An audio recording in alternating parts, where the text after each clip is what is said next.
I know I can be a little much. Some people even find me annoying. Okay, most people. But when you've had enough doors slammed in your face, you kind of get used to it. I mean, some people may not like me, but that just means I gotta love myself that much more. But who cares? You gotta be you. Why live for other people?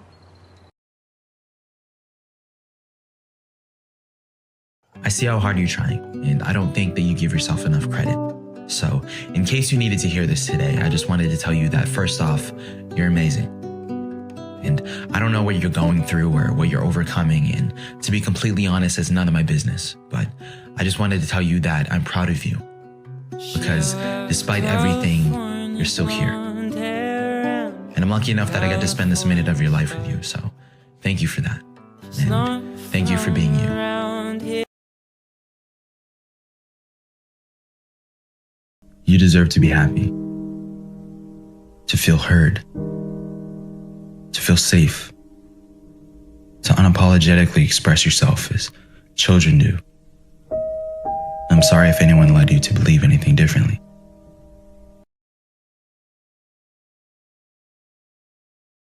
This life will be good and beautiful, but not without heartbreak. In death comes peace. But pain is the cost of living. Like love, it's how we know we're alive. 4 sentences that will make you rethink your life. Number 1, happiness is not the absence of problems. It's the ability to deal with them. Number 2, feeling sad after making a decision doesn't mean it was the wrong decision. Number 3, you're not stressed because you're doing too much. You're stressed because you're doing too little of what makes you feel most alive. And number 4, the lesson you struggle with will repeat itself until you learn from it.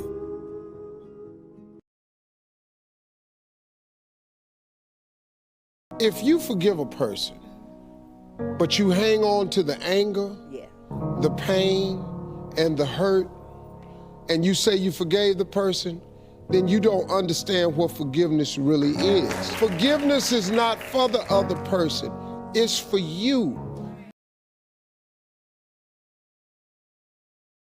Anytime someone breaks up with us, you know, the heartbreak is the loss of the life we thought we were going to have with someone. This is what it could have been. This is what it should have been. And my answer to that is, it would have been if it should have been and could have been. You're grieving over something that, by definition, it wasn't meant to happen because it didn't happen. So this idea that it was supposed to or it should have is myth, it's a fantasy, it's science fiction.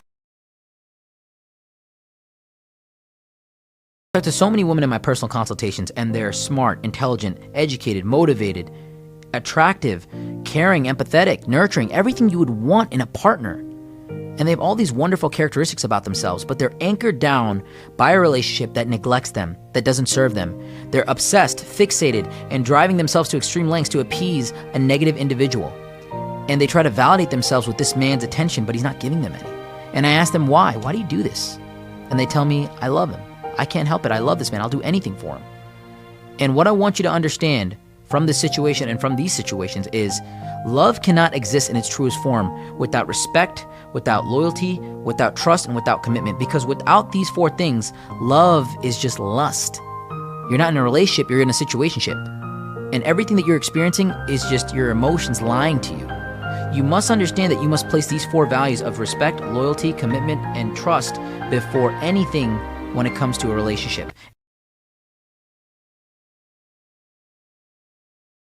Be strong enough to walk away from what's hurting you. Be patient enough to wait for the blessings that you deserve.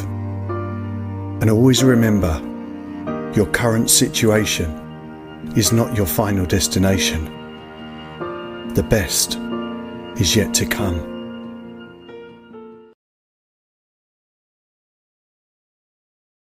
Can I tell you something I had to learn? Loyalty has an expiration date. Okay. The problem is when you're the nice person, your loyalty lasts far longer to a certain people than it should, because their loyalty to you has been expired. But you being a good person, you hang on to friendships and become forgiving far longer than you really should be. Loyalty has an expiration date. Surround yourself with people whose eyes light up when they see you coming. 2, slowly is the fastest way to get to where you want to be. And 3, the top of one mountain is the bottom of the next, so keep climbing. I dropped the whole trying to be something for somebody a long time ago. I don't have any trouble being myself, and I don't have any trouble saying no when I mean no. I don't feel there is a, pressing responsibility to please everyone. I'm not unkind to people. No. I love people. I would much prefer saying hello and who are you and what are you doing today than giving a selfie, because selfies stop the world. They stop life. You then go like that, and it's going on Instagram to give people a false sense of relevance. The biggest lesson I learned this year is not to force anything. Conversations, friendships, relationships, attention, love. Anything forced is just not worth fighting for. Whatever flows, flows. It is what it is.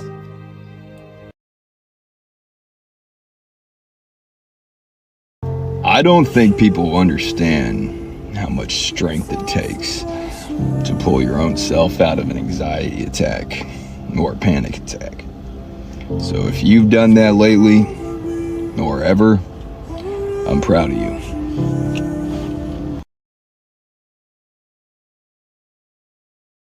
What if it turns out better than you could have ever imagined? What if all of the changes that you're making in your life right now are leading to something more beautiful than you could have ever envisioned? Yes, things could go wrong. Yes, things could go sideways. But they could also turn into a beautiful miracle. You don't know. So I challenge you, next time you're overthinking or you're doubting something, put that thought in your mind. What if things turned out better than I could have ever imagined? Because they might. She's been expressing herself to you all this time. But all you kept hearing was her bitching, her nagging, her complaining. She was suffering deep down on the inside. She kept letting shit slide for so long. And after she couldn't take it no more, she got to say something about it. See, that's the thing about good women. They don't say anything yet. They wait to see if you realize your mistake before she has to voice it out. But then when it gets to a point where it's overbearing, she gets angry. And she gets angry not because she kept silent about it. She gets angry because not once did you think in your thick ass skull that what she was doing was actually hurting her. That's what's pissing her off. He will give you signals that you're not the one. He always tells you you're not the one. The problem is you don't want to listen to it because you don't want to believe your mind, you want to believe your heart. Because you want it to work so desperately, when the red flags come up, you ignore them. You call him, you can't find him. Do you know when you calling your man and you can't find him, you know why you can't find him? Because he don't want to be found. If you come in my life, I don't expect you to stay forever. You say why? Because everybody love. When times get rough, when times get hard, they love. So I don't blame you if you leave. But man, I thought it was me. I'm like, what am I doing to push everybody away? But then I had to take time, vibe by myself. I had to find out my worth, just to find out it wasn't me. And my friend was telling me, yeah, it's not you. It's they lost. They lost you. Then he was like, there's a win in every loss. I had to think about that. I'm like, what you mean? He's like, there's a win in every loss. You just gotta find that win. When I was little, I thought love was about red roses and expensive dinners. Truth is, love is giving her half your fries when she said she wasn't hungry. It's waking up at 4 a.m. to her snoring and refraining from shoving her off the bed. It's talking in accents just for fun and trying to embarrass one another in public. It's going on adventures and making fun of each other. It's stupid fights and memorable makeups. Love isn't pretty and romantic. Love is just stumbling through life with your best friend.